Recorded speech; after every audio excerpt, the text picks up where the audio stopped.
Some people choose to be doctors. Some choose to be lawyers.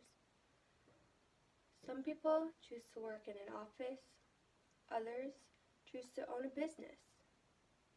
The common thing among these careers is that without teachers, none of them would be possible.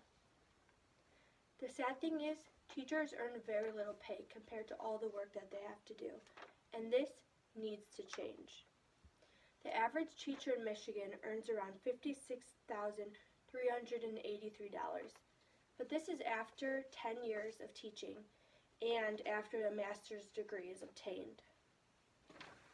Now, you always hear about teachers getting summers off, but this isn't exactly true.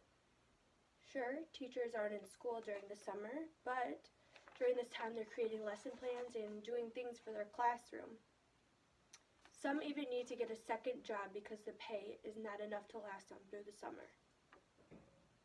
Now, they do a lot of work outside the classroom unpaid for. Teachers do lesson plans, grading, professional developments, and it takes time. And a lot of times there's not enough time to do it in school, so they end up taking the things home and working on those on their own free time. So that, yes, they take their work home, and it's a lot of work.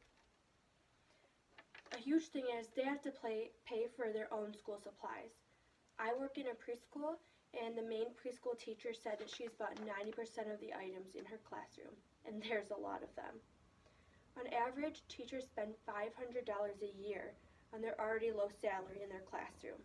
Posters, utensils, signs, lesson plan websites, stickers, motivational things, you name it.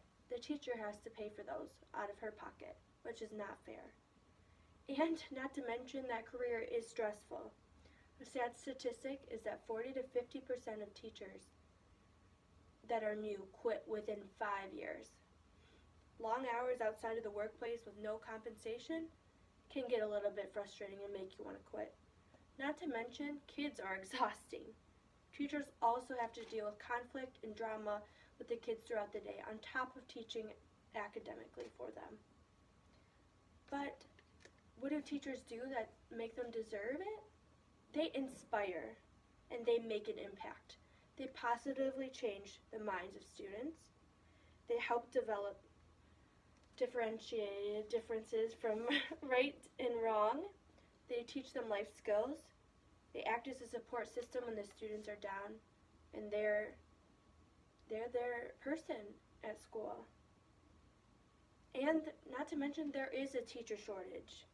This will just get worse if things don't change. Teachers don't want to have to do all of that work for not enough pay, and that's a big factor to drive teachers away from doing their career. They simply feel unappreciated. So the few teachers that are going to college that are left are the ones that are truly doing it for the passion purpose, which, why wouldn't we want to pay them more? They're going to be the ones that are the most effective teachers anyways, because they love it.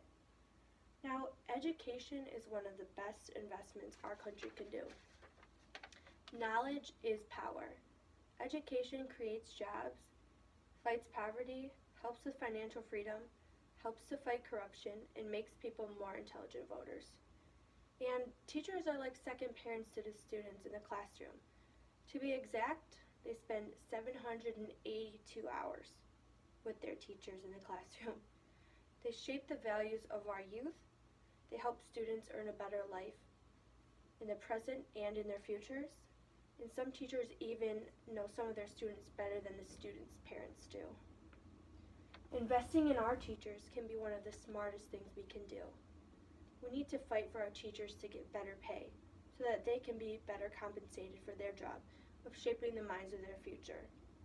Not all heroes wear capes, and this certainly applies to teachers. Fund the future of our nation and the quality of education for students across the U.S.